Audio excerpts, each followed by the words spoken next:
Percussion grenade!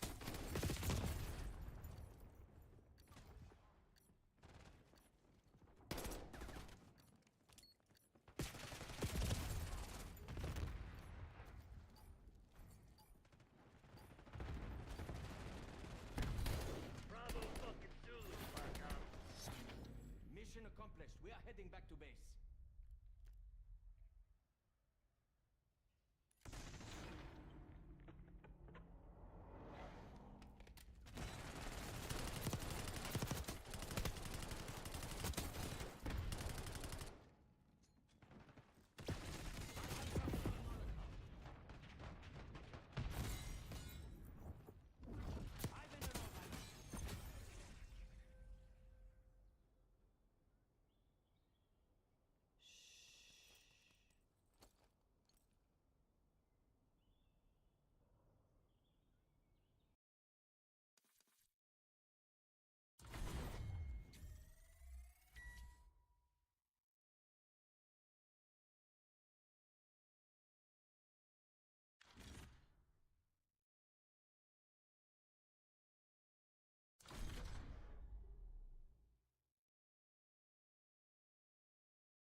guild always returns fire.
Heather requesting LVBR.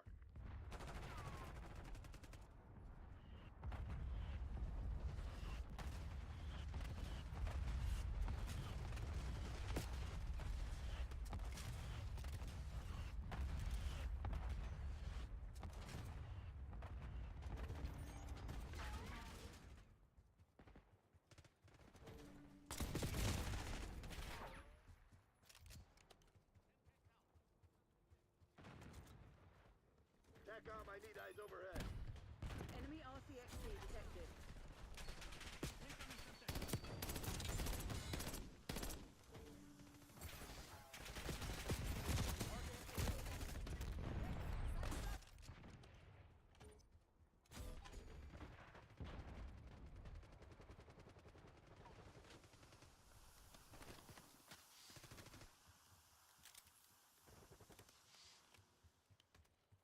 UAV on grid. Enemy, 12 o'clock.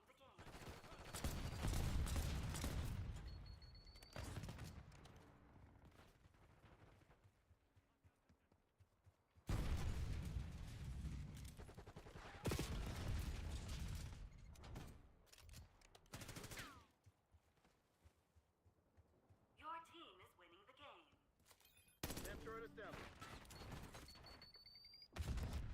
Archangel is up.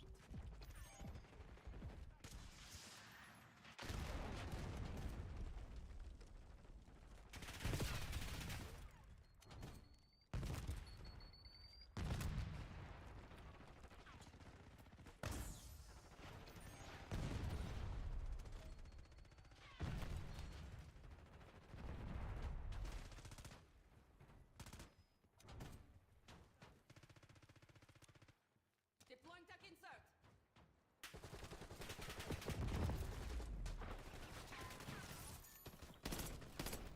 Hey, don't break.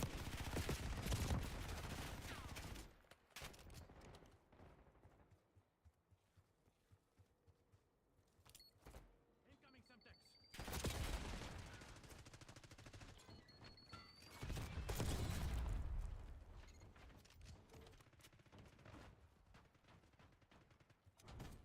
Requesting recon above.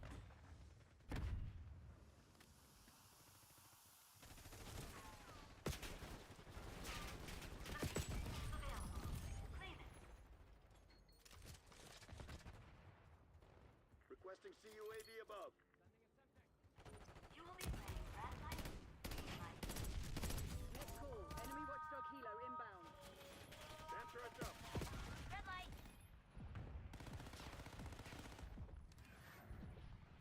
Green light.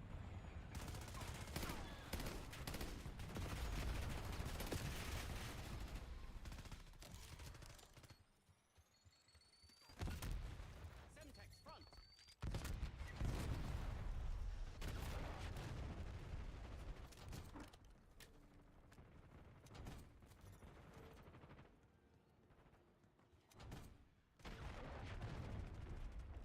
Established watchdog helo on station above.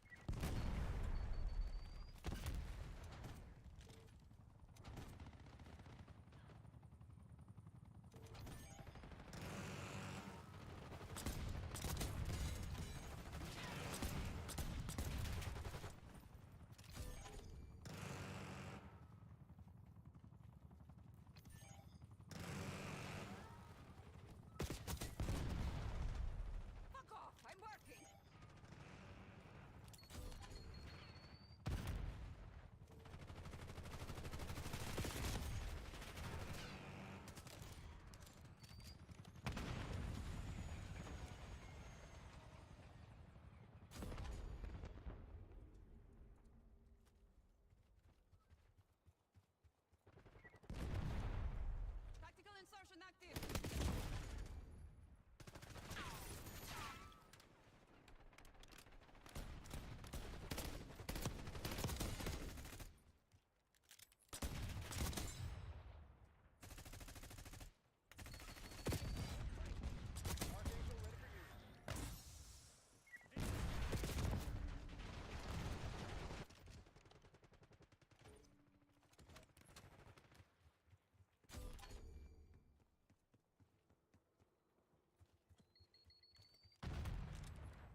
on grid. Got one. Moving in.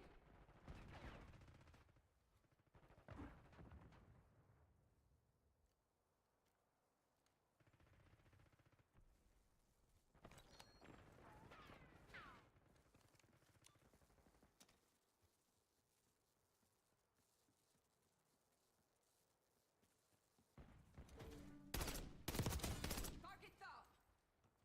Archangel available. LDBR standing by.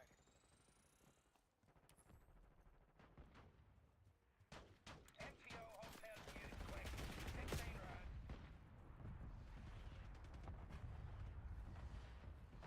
Breaking out rocket launcher.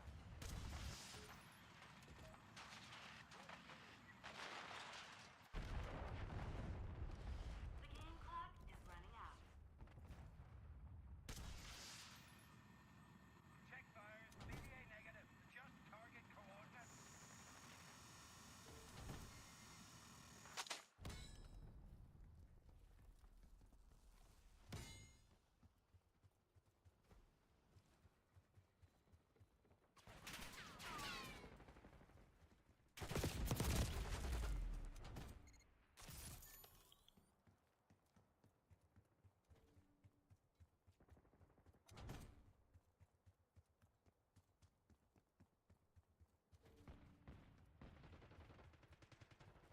Shot charge thrown.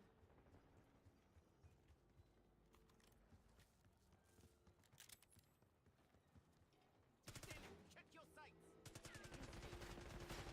Enemy shot charge. Eyes on shot charge.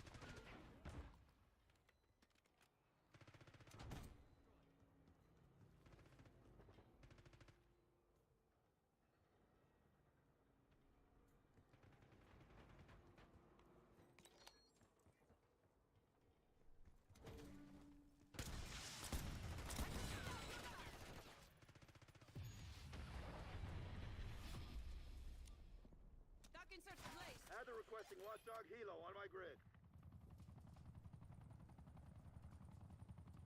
Get an LDBR on my mark. Get a counter UAV in the air.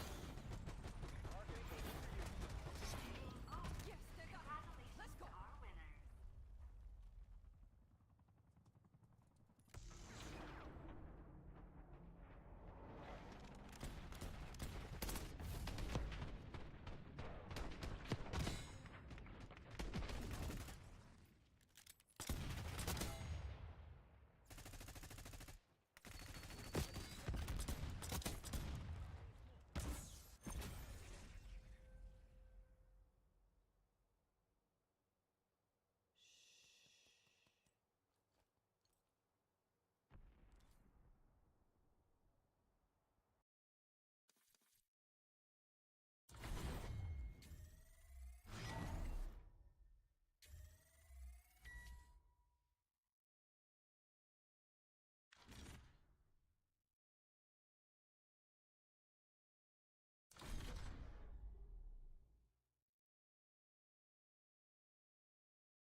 Sentry turret operational.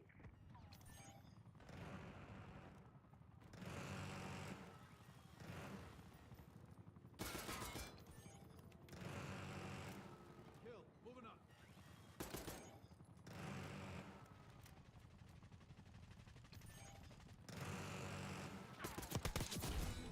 Enemy is down.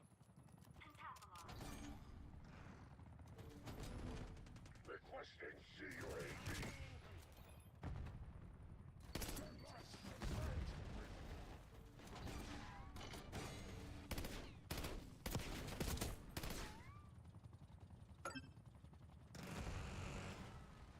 Deploying RTX.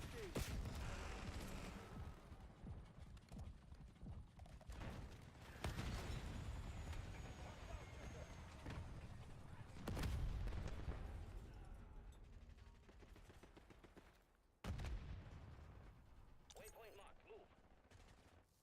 Hellstorm threat. Authorization. Class.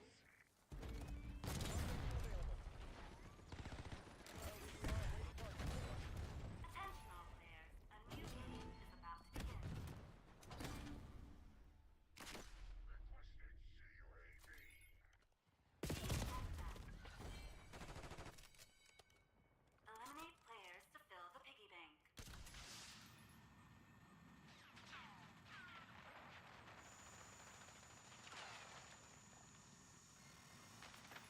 Deploying sentry turret. Archangel going hot. Info indicated location.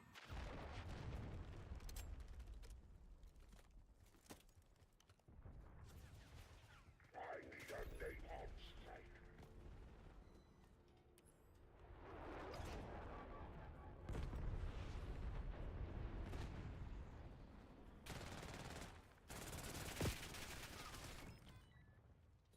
Get down. Frag.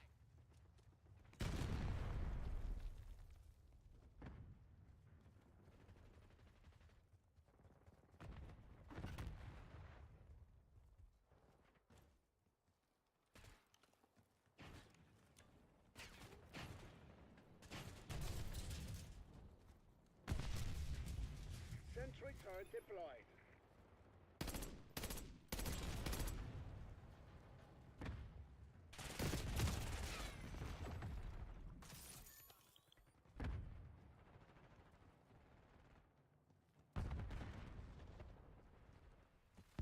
The piggy bank is available. Claim it.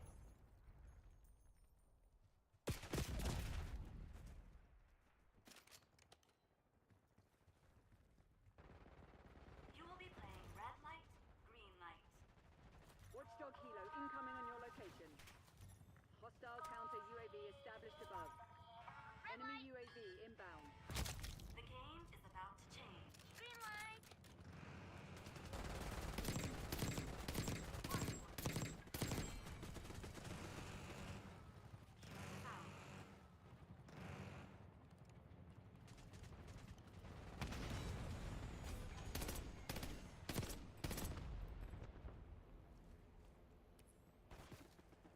Shut out. POF 5 seconds.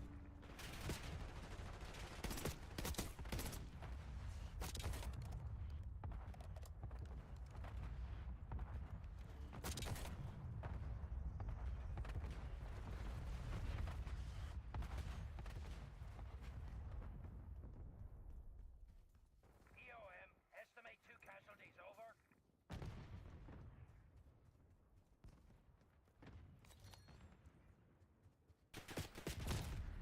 RCXD active.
60.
Doing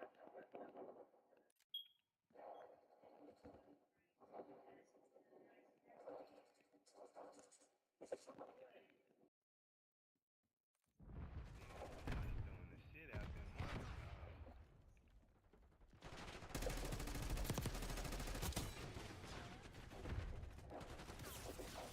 Damn! Both of you niggas dead. Secure it, still there. Watch out. Forwarding that home nominee. Securing B. Bravo done. Oh, I see that one there. Get my damn self. Losing Bravo.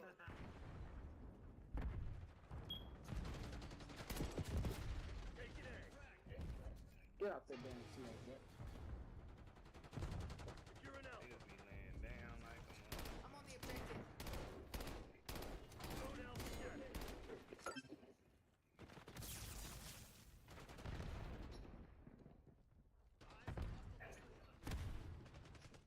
We're losing out. Oh, because he tried to come back behind you and walk you down, cuz. Shit, I fell off the balcony, fam. Taking C. Fell off that hole.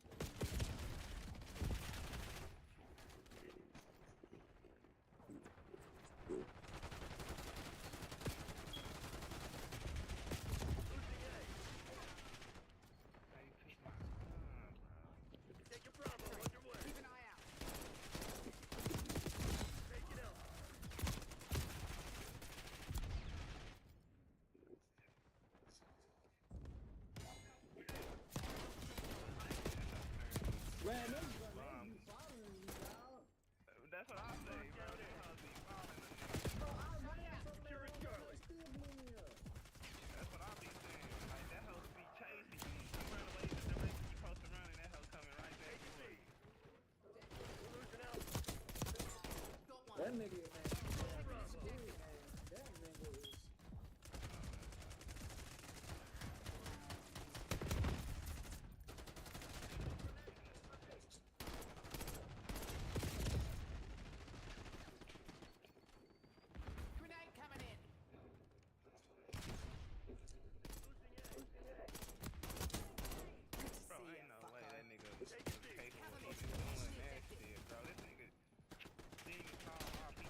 Weapons free, people. Lay some hate on them. You've fallen behind.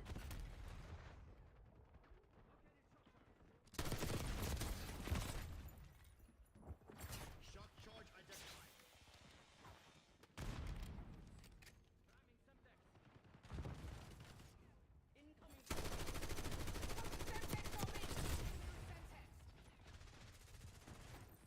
That was just for you.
Remind the fugitives that action. You're falling behind, Crimson.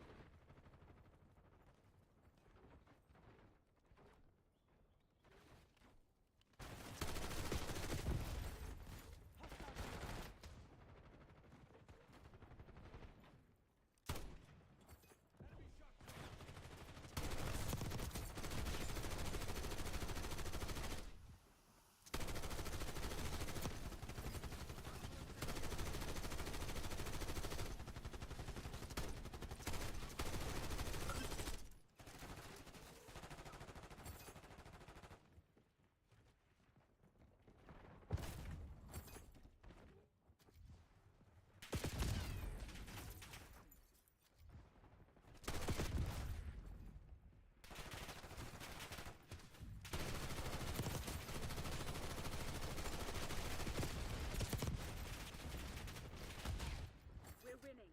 Keep it that way.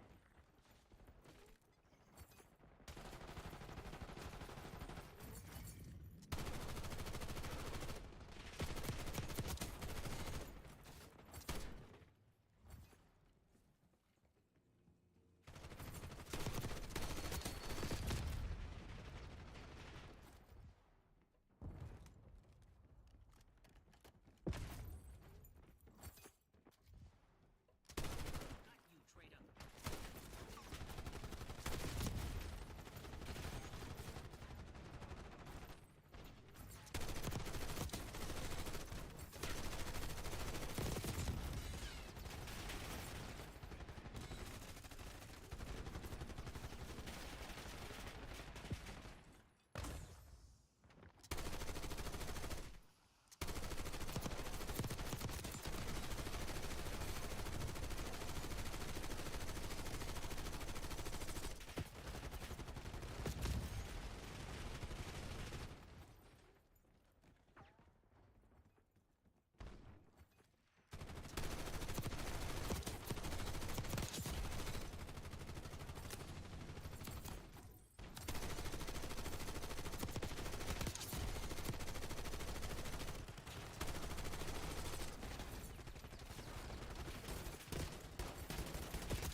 Sleeper agent detected.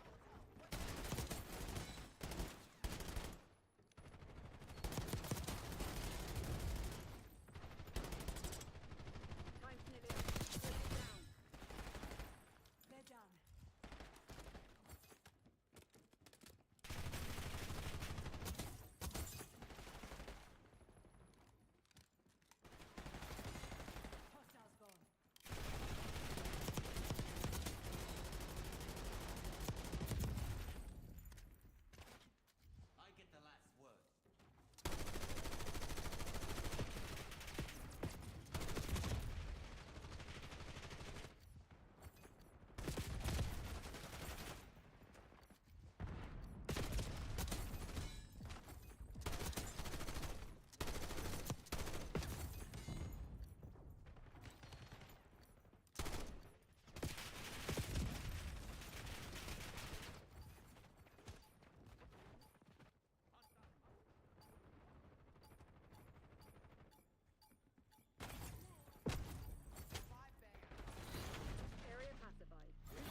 shitheads who they're dealing with.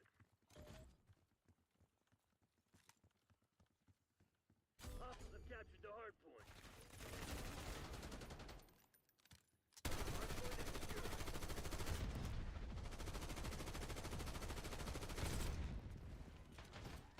We got the lead. Now hold it.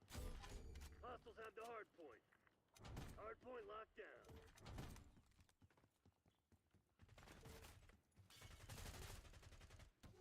Incoming grenade.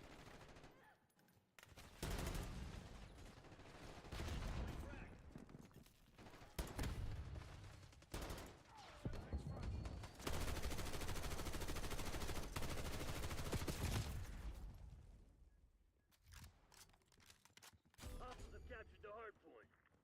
Hard point located.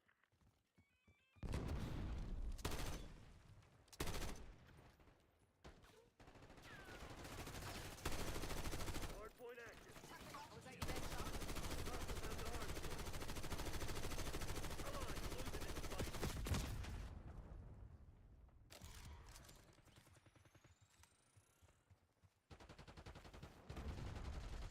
Hard point is secure.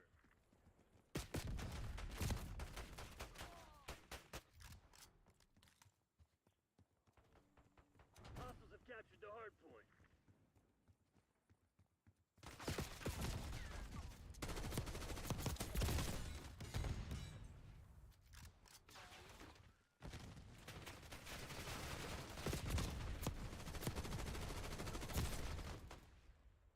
Hard point locked down. Hostiles have the hard point. Hard point identified.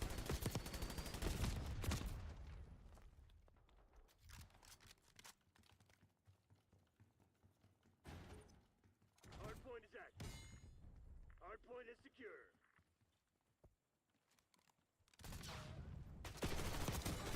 I don't do anything for free. Remember that. Hostiles have captured the hard point. Hard point locked down. Have eyes on. Hostiles have the hard point. Marshal requesting UAV tasking.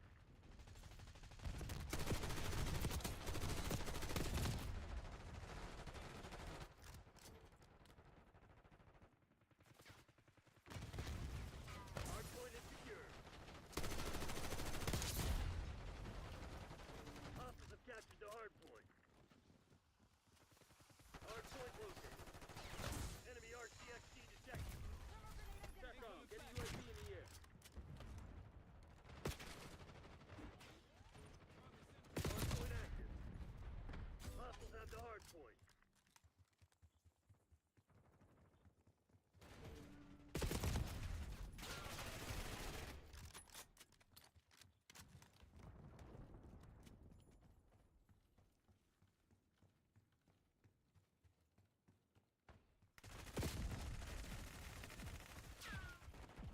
Oi, enemy grenade. Enemy stealth mode detected.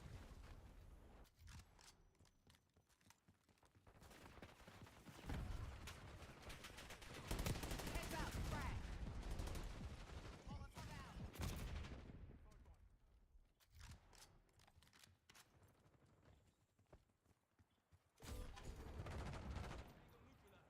Hard point identified. Hard point locked down. Hostiles captured the hard point. Dead call. Enemy watchdog helo inbound. Hard point is active. Hostile RCXD in your AO. Heads up. Hostile care package inbound. Hostiles have the hard point.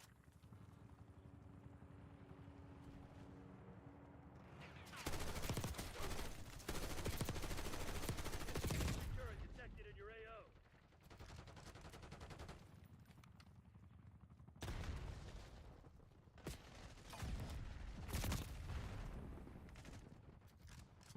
Enemy HARP operational above.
Hardpoint is active.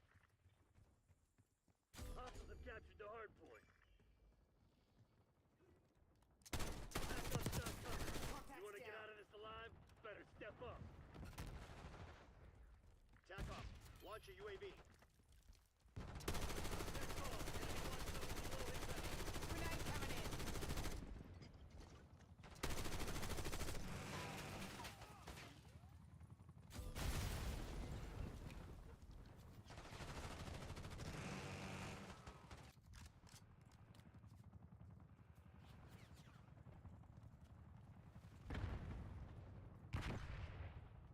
Hostile sentry sighted.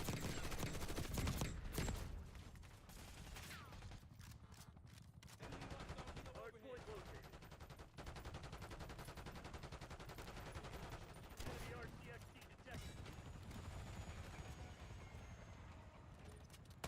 Hard point active. Hostiles have the hard point.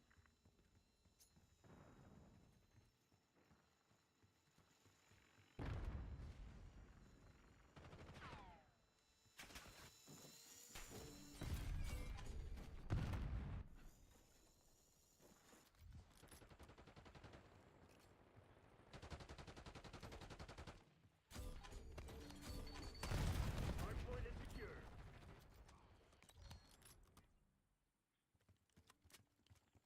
Hostiles have captured the hardpoint.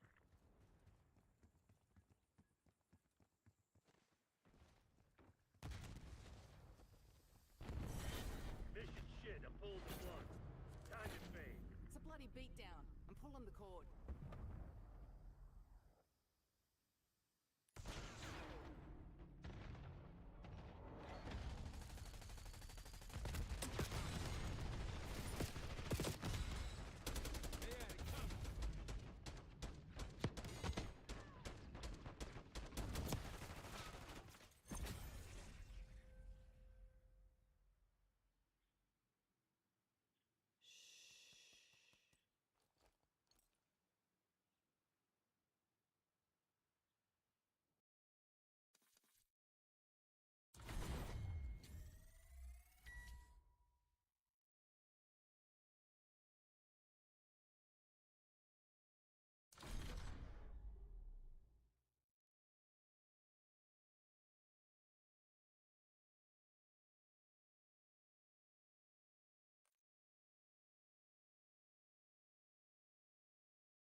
showtime. Capture the objective. Hardpoint locked down. We've taken control.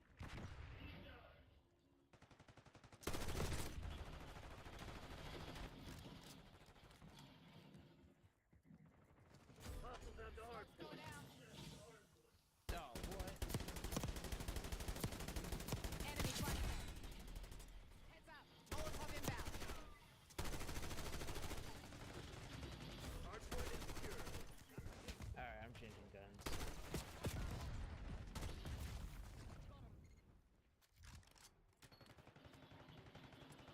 Smart grenade.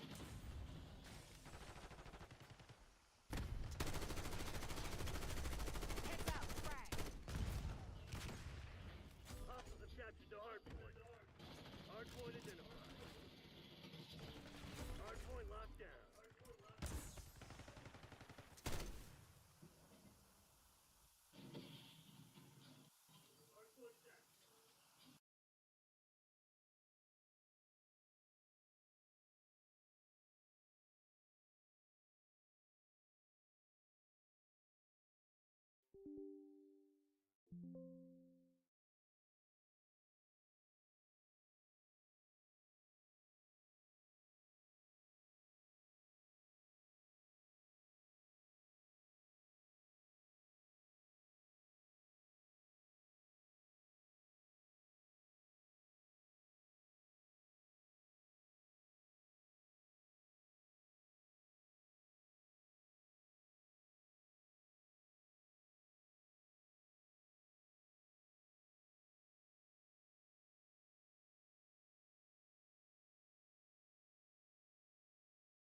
Hey, what's up?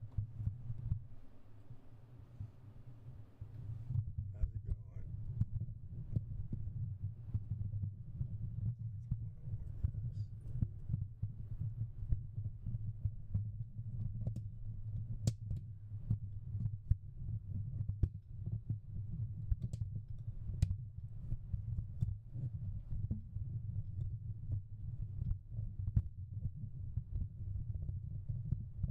it going?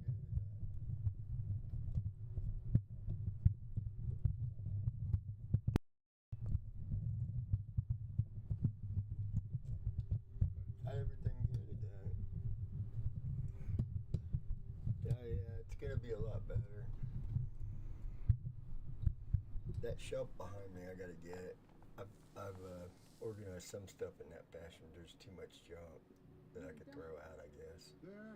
I'm only a pack rat when it comes to keeping stuff that could actually really prove useful.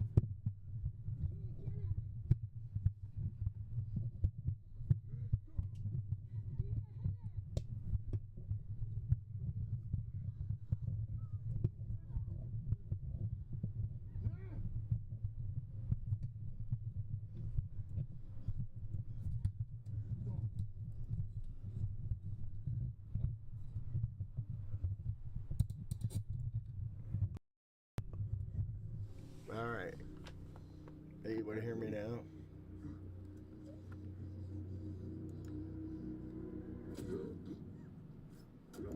Can you hear me now?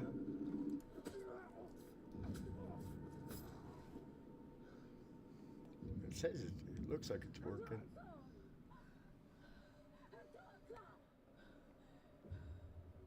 Okay, good. Like the cat sitting here looking at me.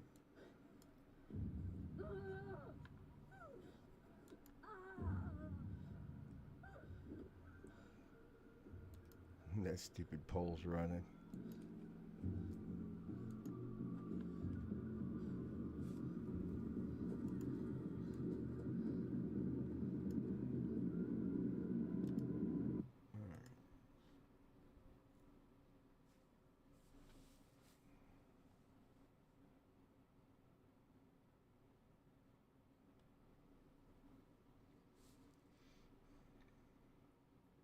So I looked online and found that my 4K cam is quit working in Windows because of what Windows update for both Windows 10 and 11 did. I don't know how to fix it, so I asked them how to fix it. Because the people say that if you run this certain software, it'll fix it, but it really doesn't, because I think it needs a firmware update, not a software update. And in order to do a firmware update, you need to be able to access the microphone, and it shows up in Windows, but it shows with an exclamation point. It says, and I say that everyone that's rolled back their Windows, it works.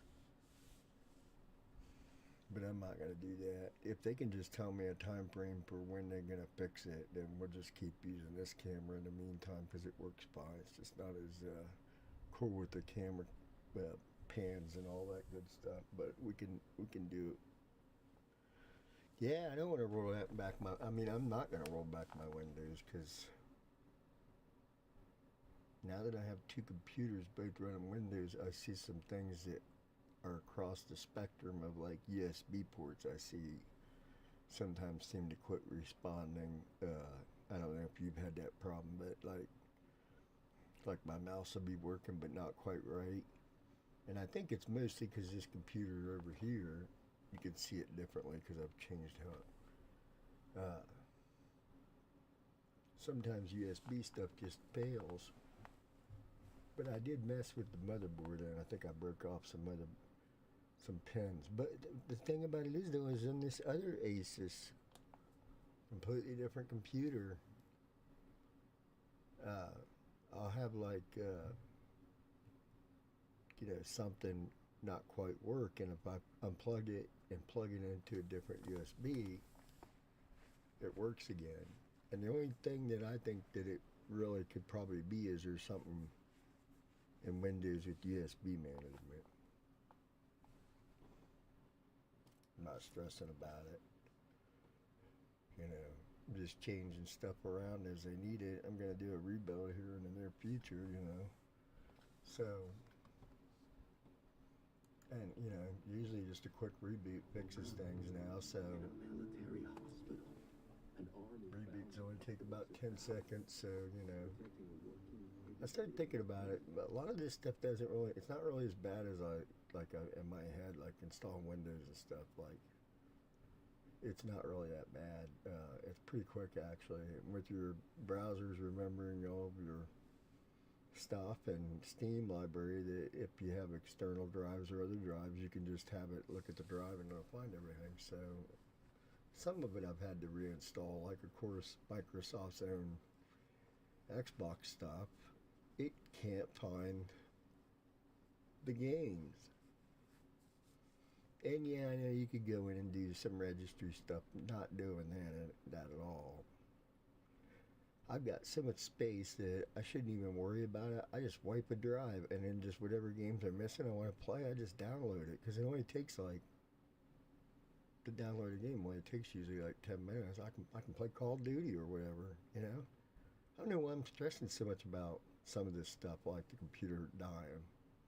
it's just, I guess, you don't really ever stop and think about it, but we're fairly portable now. And by portable, I mean if your computer takes a dump, if you like, I have found that using Apple, the Apple backup, since we both have an Apple plan on our new phones, I just used that on the computer. I did have to increase it to, I think it's $9.99 a month or something. It's not too much, and you get a lot of space. But mainly, I like it because Apple knows what they're doing when it comes to backing everything up. Not like OneDrive. I don't trust OneDrive as far as I can throw it. So once I just upped our package on that and installed the Apple thing on everything, everything in life has been so much easier. It's really worth it. If you have an Apple iPhone and you know how it says you need to increase your space, just increase it and then use that space on your computer if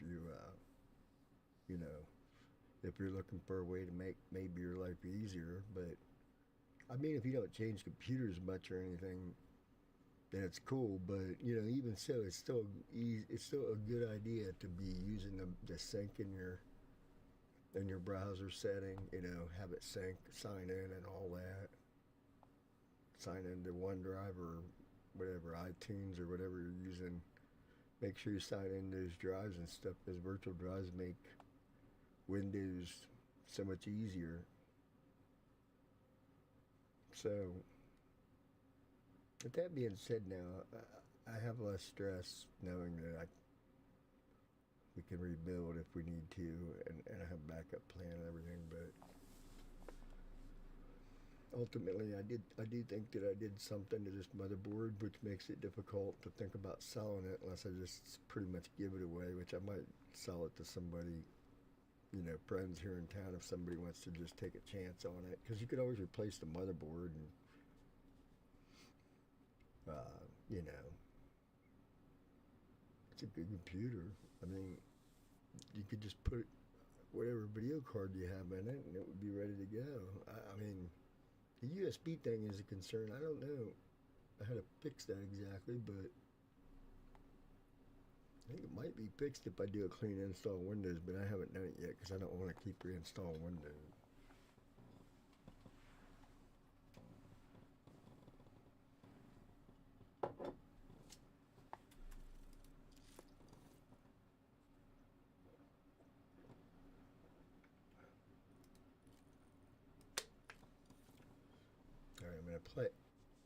Alright, I'm trying to get 10 kills without dying. And it's a major thing that if I can do it, it's going to unlock a bunch of stuff.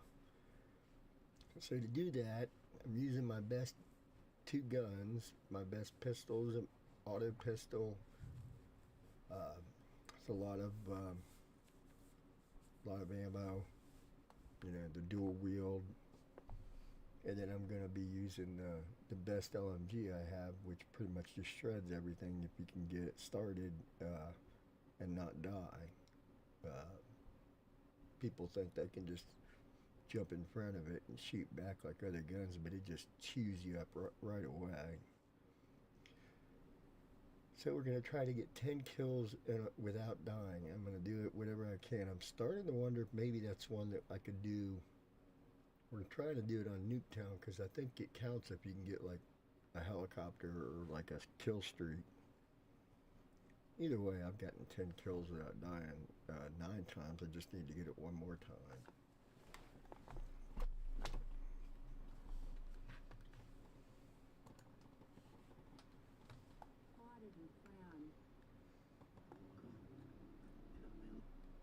You may hear what I'm watching, so if it's too loud or distracting, let me know. I can mute the mic. I'm just going to leave it on.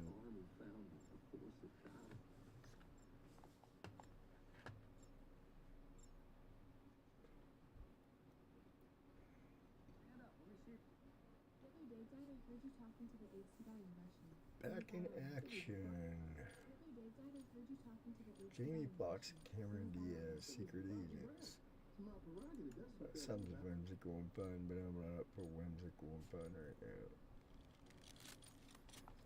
figure something out. I'm mute, dude. Kill confirmed. Remind the fugitives that actions have consequences.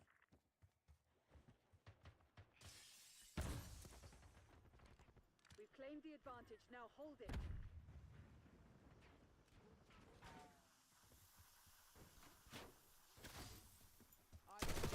Hostiles reclaim the lead.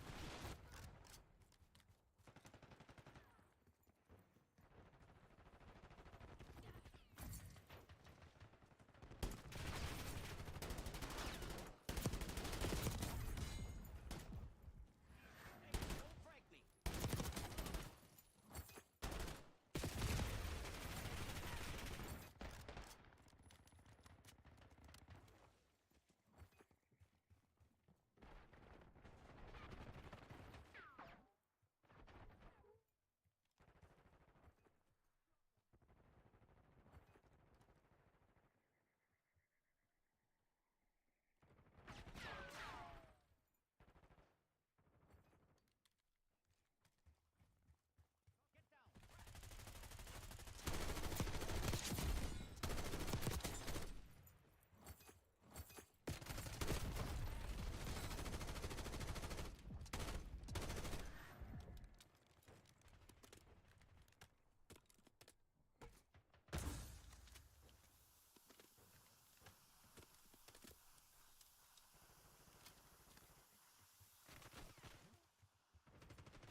Don't make me return fire.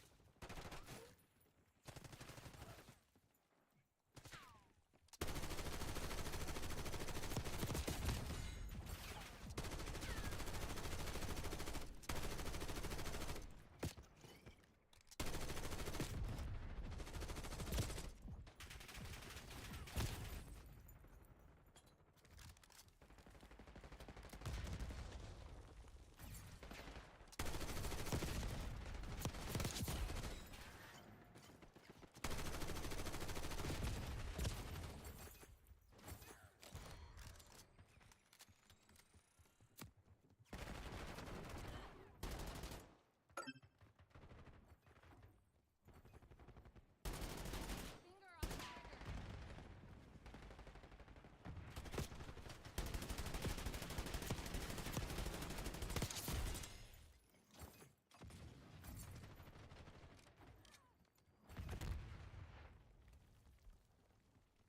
Enemy UAV inbound.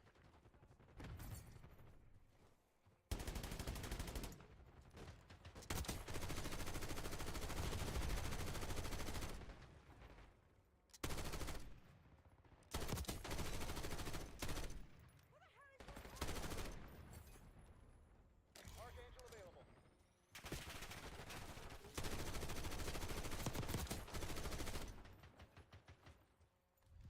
LDVR standing by.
Hey, you ever watch the Trailer Park Boys? They're really funny. I mean that the series on Netflix. They have some movies too.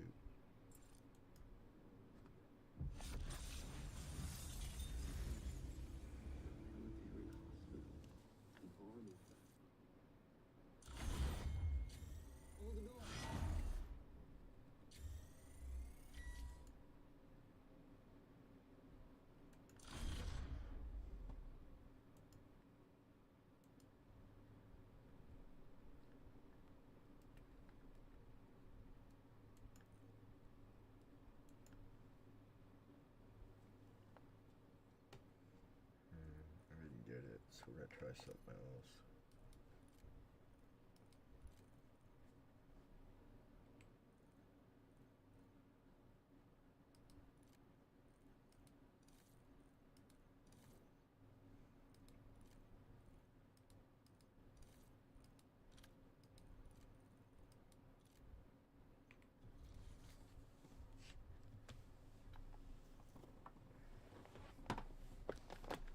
I'm gonna check out the skins I got for this one.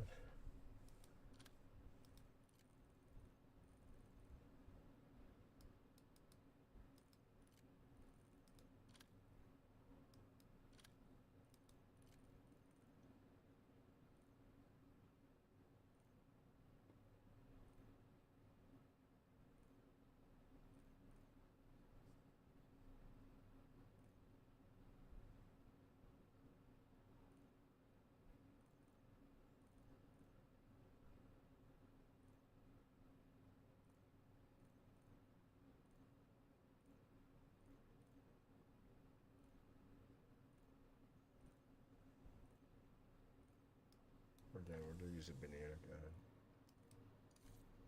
Blackthorn banana.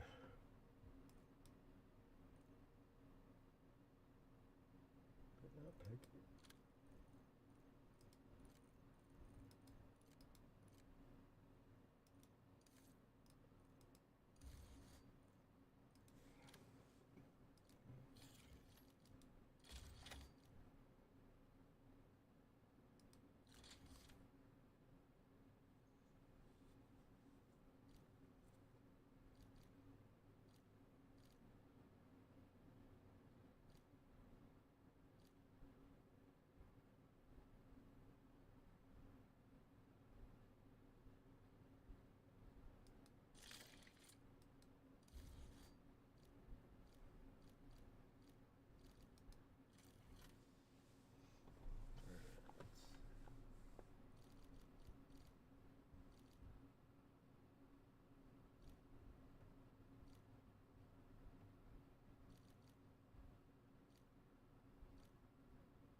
We don't want careful lasers visible.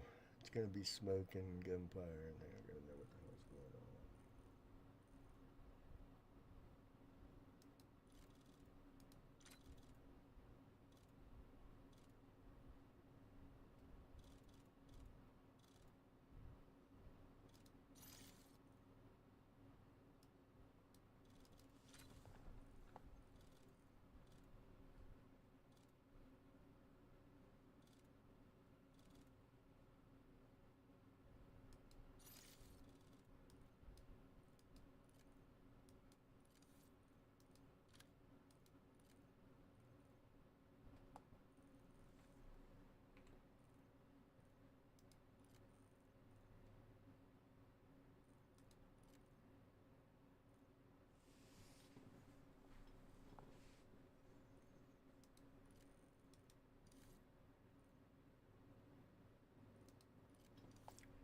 try stick out again.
Face-off team deathmatch. Neutralize all threats. We're winning. Keep it that way.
I checked it, but see, sometimes you get it and they don't even show the shift. I've had several things where I've had to wait on them for like 2 weeks before I can write the review because it still says it's pending shipping. So it's unpredictable. It could show up tomorrow or it might not ship for a month. I think though that because the Razor thing shipped about the same time, I requested them both. So that's why I think it might be coming soon. I'm excited for it, but I do have another day or two worth of work to do. Yeah, maybe not really. I got a space for my turn my computer sideways. That's why you see the view is different. So that freed up enough to fit the 49-inch. However, what I planned to do before is I plan to take the Alienware that I'm playing on right now, and I'm gonna take that out and then check out all the cables and shit that it sets on and obstruct. Get a million cables out of there. Then put the monitor back, and then the desk will be cleaned. I'll have those cables out. So that'll probably take me a few hours. So even if the monitor comes tomorrow, it won't take me long to do it.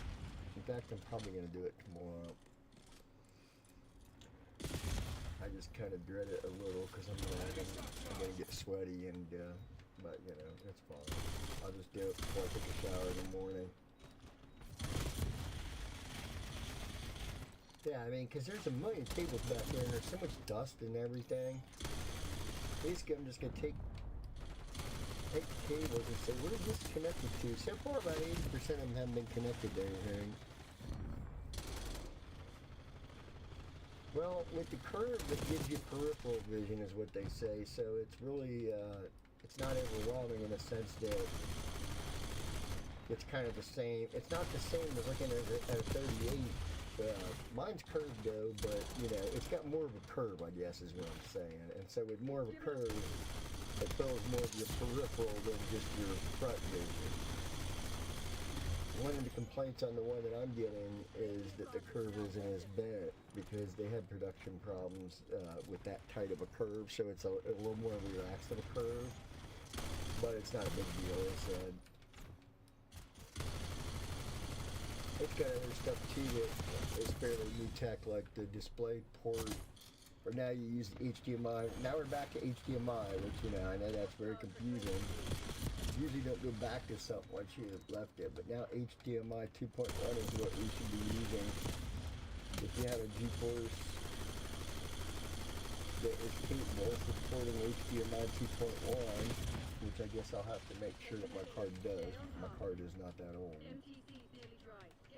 If it doesn't, you can always use a split port. We're talking split the hairs at this point. But of course, you do want to try to get the best picture out of your monitor if you spend a lot of money. In my case, I'll be paying a lot of taxes for it. Which I'm not complaining at all. I'm very happy I'm getting it. I'm very happy to pay the government money for doing nothing like they always do, other than being the middleman with their hand out. But I'll pay it and it'll be fine.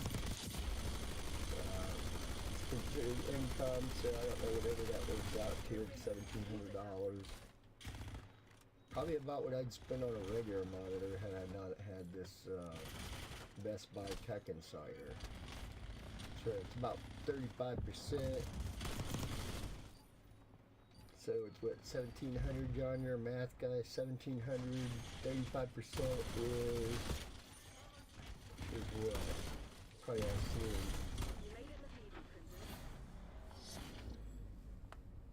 Well, yeah, I know, me too, but like, oh, we won by 2 points. I know that what you're saying, but, oh, I got the play of the day, or the play of the game, with my banana gun. I tell you, man, this gun just fucking shred them. Well, we'll see. I've also read in reviews of it where nobody has said it's too wide. In fact, they've said that with the curve, it might be, I guess, too wide if you play certain games. Let's say that. Maybe that's, but like for racing especially, it's really good because of you're mostly going to have stuff on your peripheral like curves and stuff. And games that are made for it are going to be better than games that are not because, you know, we have patches and stuff. It's always going to be better to have native resolution. And not all games do, so... Yeah, the flight sim is supposed to be incredible because it just basically gives you more of the sky, so you don't really have to look at it. So it's not, you don't really have that issue. I'm thinking you might have that issue mostly if you like you do an RPG or something where you have your inventory and your action. Maybe like Diablo. I don't know. I'm gonna play Diablo on it to see, but that's a good example of a game that might be a little bit wider than. I don't know. And the reason I say I don't know is the 2.1 is supposed to do something, I read. And this monitor that's coming out that I'm getting is going to handle 2.1. So that means that it would support, I believe it supports 2560 by 1440. And then you have black bars. I think that's what it is. Because I don't think there's any way for it to support that resolution because it just doesn't have the games made with that wide in mind. At least not right now. Maybe it had to be PlayStation 6. But it does have the native console support for 2.1. Which now that I think about it, I think it only has one 2.1, which I'm going to use for the computer. So it doesn't matter. I'm fine with PS5 being regular. I'll probably just use DisplayPort, HDMI to DisplayPort, and then use the DisplayPort. I don't know. I guess I'll have to read a little bit more into it.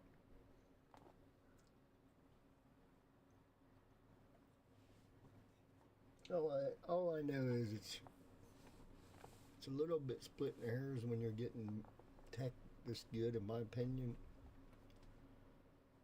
It's going to be a massive upgrade for me because I've always wanted bigger screens. I guess I still look at it like a kid. I never got adultized over screen size. I've always thought that bigger screen is going to be a better screen. Because it's just human nature, I think, to want it. You know. Now, if it's the size of a fucking skyscraper, yeah. I mean, like, if you go to Texas Stadium and you look at the Jumbo and you think about playing Madden on it, it seems cool, but then you realize that it would be unwieldy after the novelty of it wears off, probably. It would probably not be that great.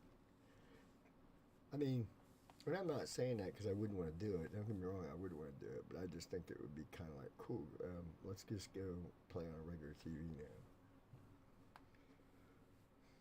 But I don't think the 49 will be too big because a lot of games seem, it's like more of a modern thing.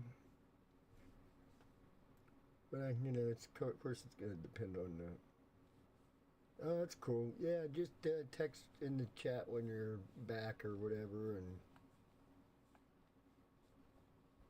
I'll be here probably, well, not, unless something goes technically wrong or something breaks or something, I'll be here for at least till about 11 or midnight your time. And then I'm kind of go follow up on some emails and, you know, things of that nature, so.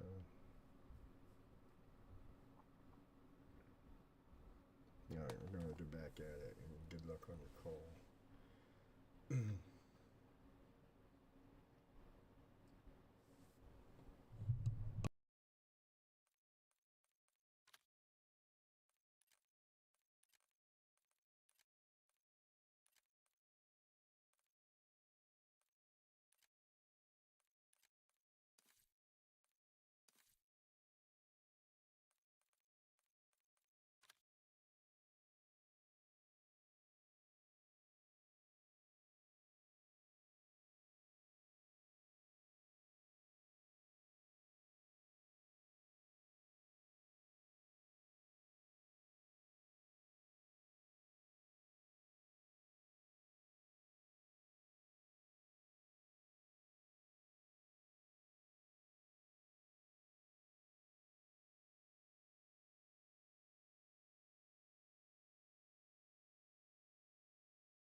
So this, ladies and gentlemen, is how I ended up carrying a taser around with me in my purse.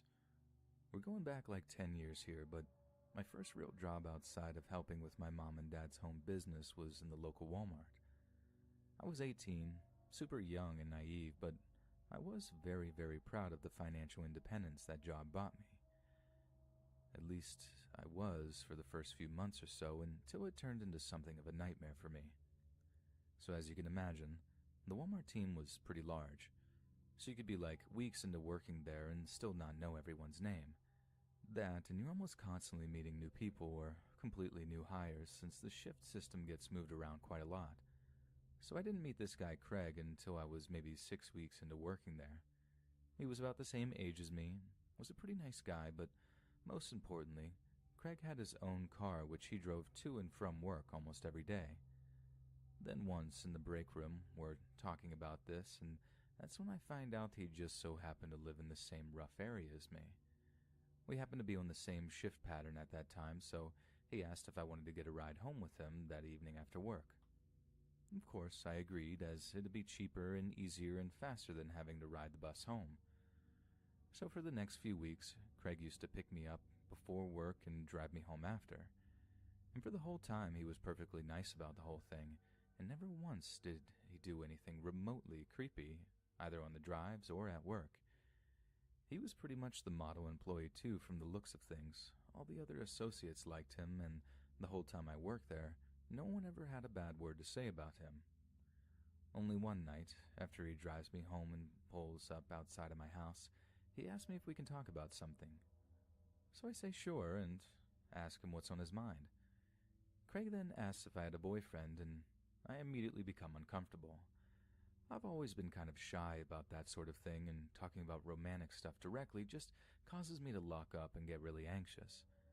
But I told him the truth, that no, I wasn't seeing anyone, but I'm dreading where the conversation is headed, because as much as I enjoyed his company and thought he was very generous for driving me around so much, I just didn't like him like that.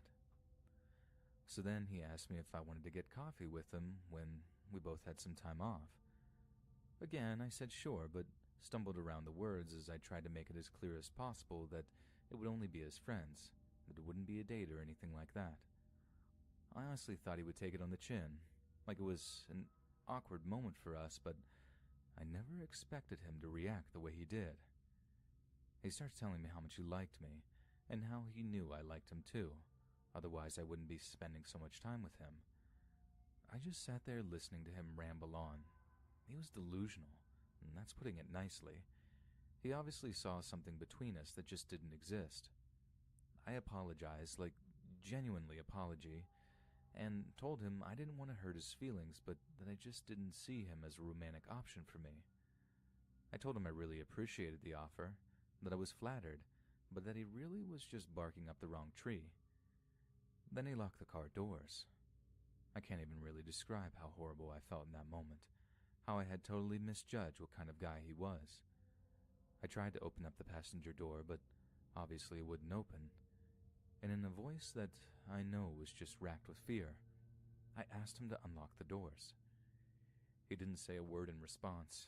He just gripped the steering wheel in anger for a minute or two as I kept asking him to unlock the door so I could get inside my house.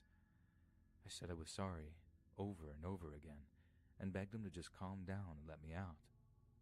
But he burst into some tirade about me wasting his time and taking advantage of him, that I had led him on and how wrong that was for me to do.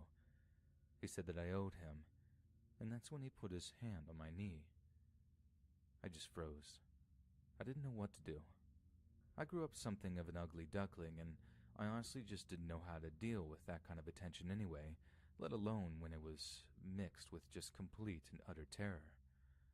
But as his hand worked its way up my leg, I just kind of sprang into action, maybe from the adrenaline, and maybe because I couldn't bear to go through what was about to happen next. I threw his hand off of me, got my phone out, and told him if he didn't let me go that I was going to call the cops. Then Craig actually tried to grab my phone out of my hand before I slapped him so hard that his teeth must have rattled in his head. But he wasn't quite ready to let me go just yet, not until he made it clear that no matter who I told about what happened that night, no one would believe me, that he would just deny and reflect everything until people thought that I was lying and manipulative. He told me I'd already tricked him into giving me a ride home like every night, and it wasn't a stretch for people to believe I was some crazy attention seeker either. And only then did he actually unlock the doors to his car to let me out. If that sort of thing happened to me today, I'd have put that idiot on blast. But back then, like I said before, I was super young and super naive, and I actually believed him when he said that no one would take my word for what had happened. I lasted like 2 more shifts at Walmart before I quit. That place was just poison to me after that. I got it into my head that Craig had told everyone what a terrible person I was.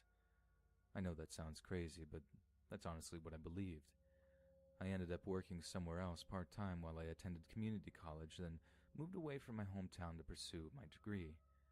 But before I did, I bought a taser, which I still keep in my purse at all times, because the next time I encounter a Craig who thinks they can treat women that way and get away with it, I promise you, they're going to get the literal shock of their life.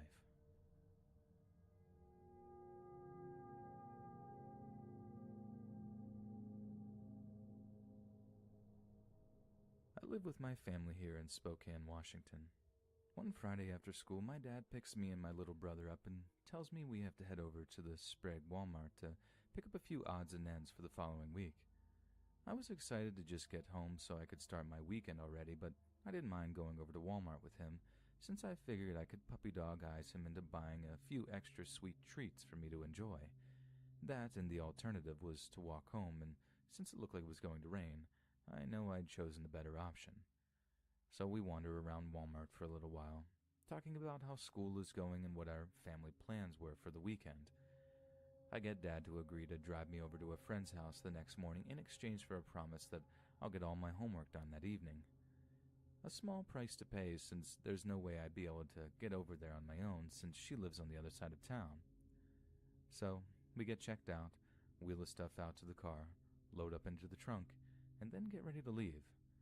But while we're driving out of the parking lot, a woman just sort of appears from nowhere and stands in front of my dad's car. She's wearing a red and black snapback with red hair falling out from under it, and a t-shirt that says love on it, with the O stylized as a heart. Her clothes aren't dirty or anything, but she looks seriously methed out. What few teeth were still in her mouth were all yellow and rotten, and her eyes were just like faded, like there was just nothing behind them. No thought or reason whatsoever.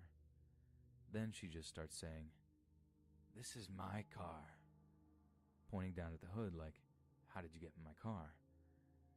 At first, my dad is fairly polite with her, but I can tell he's in no mood for messing around. He's all like, "Nah, lady, this ain't your car." And, "Sorry, this must be a mistake. Can you please move out of the street? Thank you." And I can tell from the tone of his voice that he's about to get real mad with this lady real fast. But she won't move. She just stands there blocking our car and says, "This is my car," over and over again. That's when my dad turns to me in the back seat and asks if my phone has battery. I tell him yeah, and he tells me to start recording what's happening in case we need evidence to show the cops. My dad seems to give the lady one last chance to get out of the way, and just loses his temper completely and starts barking at her like, "Get out of the way!"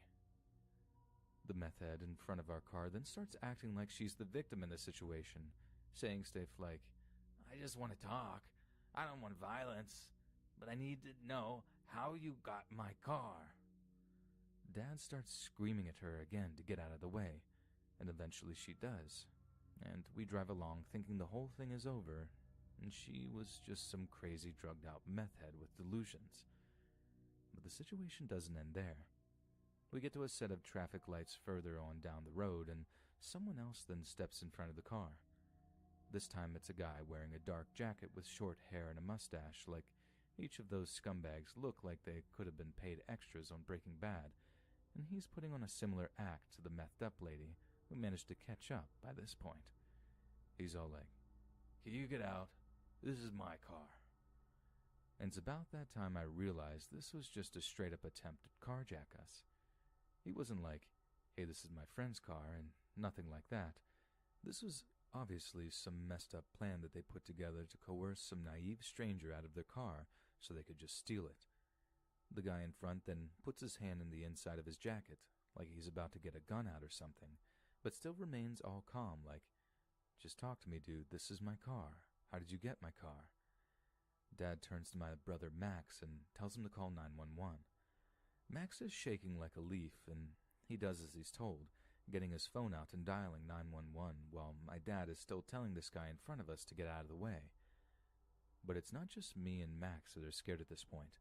I can hear it in my dad's voice too, and that really got to me. My dad is tough. Like, to me, he's the strongest man in the world, and up until that point, I'd never heard his voice go like that. It's something I don't think I'll ever forget. So as soon as Max has the 911 dispatcher on the line, Dad takes the phone off of him and starts explaining the situation to the person on the other end. As he's doing this, some guy with a beard, sunglasses, and a blue hoodie then starts walking over to the driver's side. Dad tells Max to lock his door, but because he's on the phone and slightly panicking by this point, he forgets to lock his own side. So this blue hoodie guy actually managed to open Dad's door all calm and asks, "What are you doing?" "This is her car," while he points over at the meth head lady. Dad then replies all polite, "This is not her car," then tries to shut the door again.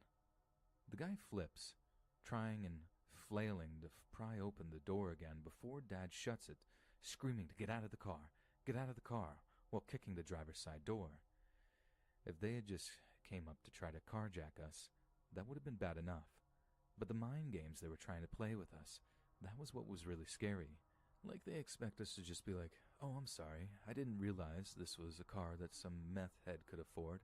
We'll just get out and be on our way." God, it makes me so angry thinking about it now, but at the time, all I could do was burst into tears as I filmed the whole thing. Right then, some other meth head appears at the passenger's side where Max was sitting and starts banging on his side of the door too. Dad starts trying to drive around the gang that was now surrounding us, and the dark jacket guy then jumps on the hood of the car, while another starts smashing a bicycle into the passenger door. Dad then seizes the opportunity and drives off down the avenue, with one of the meth heads still lying on the hood.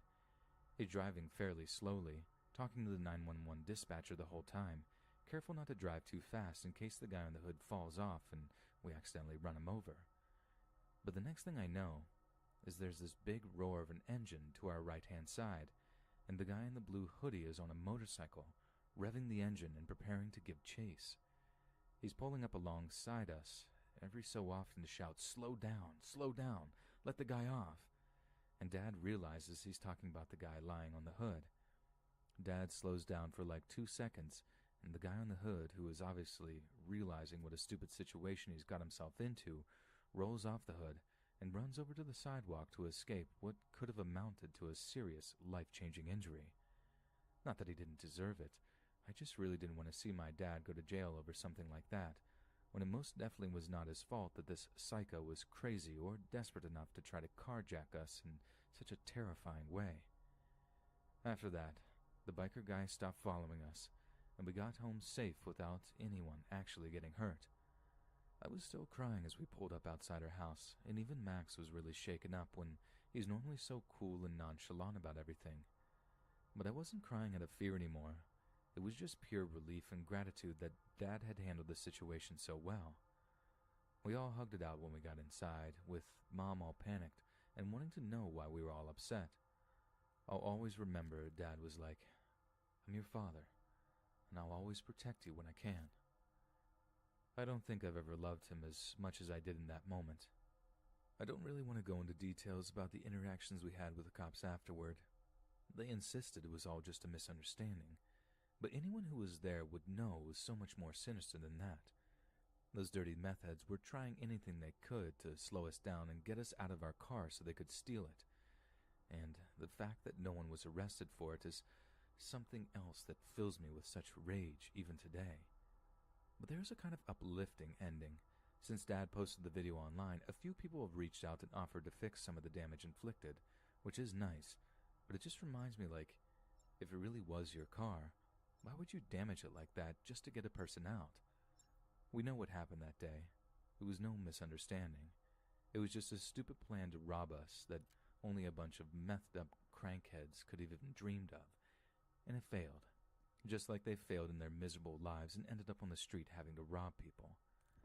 I have no idea of the things that went wrong for them to end up like that, and maybe I shouldn't be so quick to judge them since I don't know what they've been through. But I do know one thing is for absolute certain, Took out their HVT. and that's that I have the best Feel dad that? a girl They're could about to possibly break. wish for, Give them a nudge. and I love him with all my heart. Enemy HVT on site. Take them out. Face off kill order. Work quick and clean. No witnesses. I work at a Walmart here in Duncan, Oklahoma. HVT under Duncan fire. is a small Repeat, city of about HVT under 23,000 people located 80 miles south of Oklahoma City.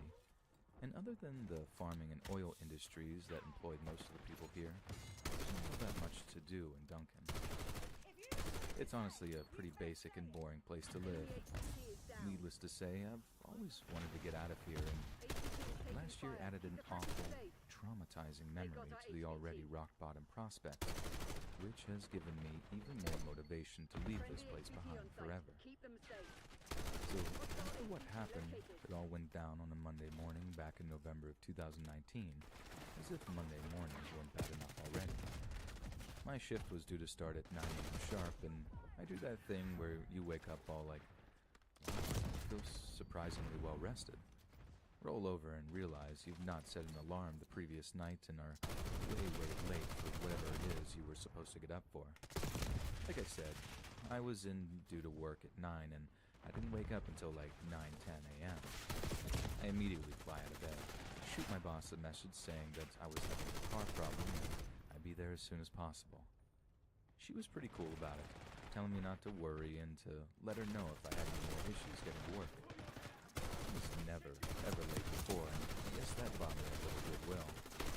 Anyway, I grab a cold Pop-Tart, run out to my car, and set off on the half-hour drive over to the Walmart. The day started terrible enough, but I had absolutely no idea how bad it was about to get. Enemy HVT It was like on site. Take 9:50 them out. by the time I parked my car, throw on my associate's vest, and begin the walk across the parking lot. I get halfway across the parking lot when I hear something popping to the right of me. Something that at first just sounded like firecrackers to my half-awake brain. But then I hear the screams. HVT under fire. These blood-curdling screams as people to the left and right of me start running in the same direction away from the popping sounds. My head spins around, zoning in on where the sounds are coming from, and all I see is this one guy, arm extended with a pistol, firmly in his grip. He was aiming it at the windshield of a parked red car, just unloading bullets into the windshield, over and over and over again. Not all that fast, just these slow, methodical pops as he takes aim and pulls the trigger.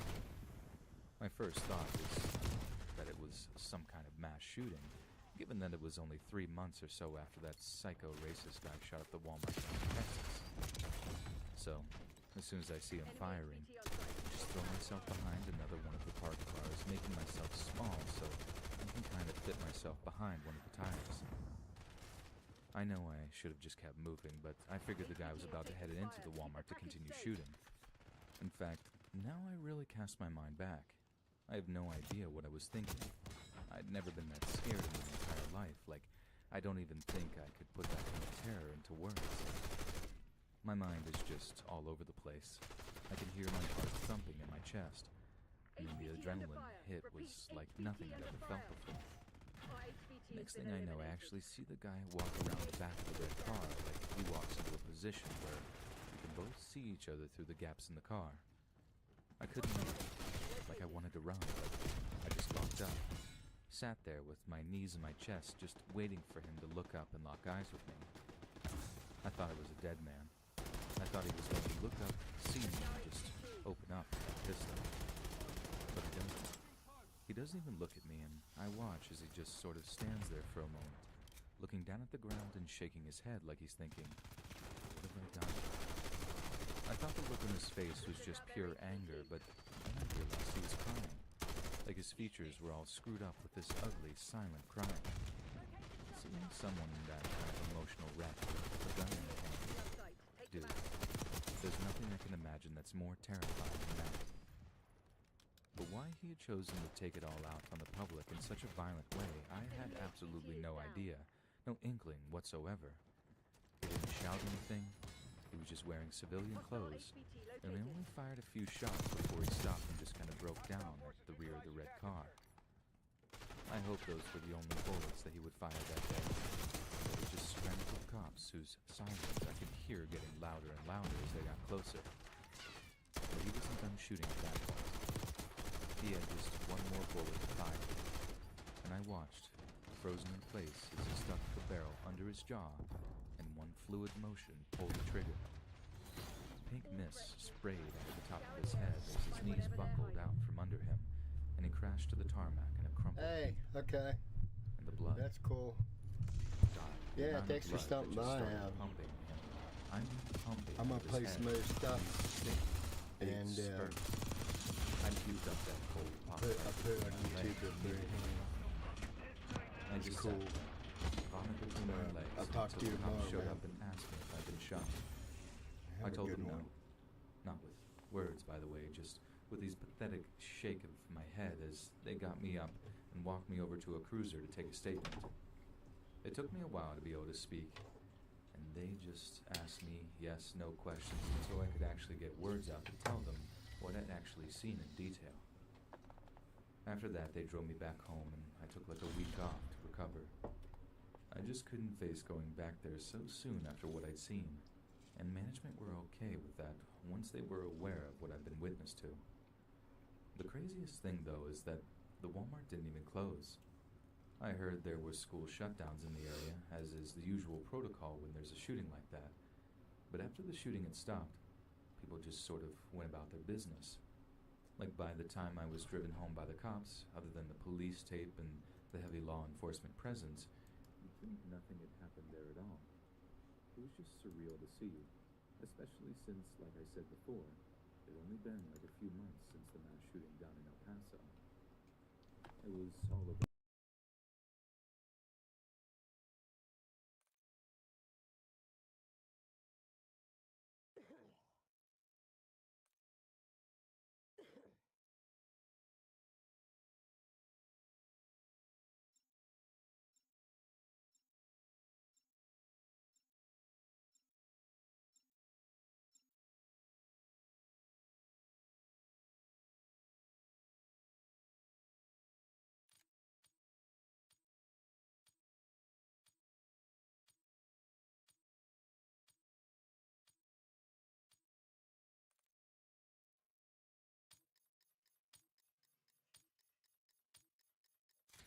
Face-off team deathmatch.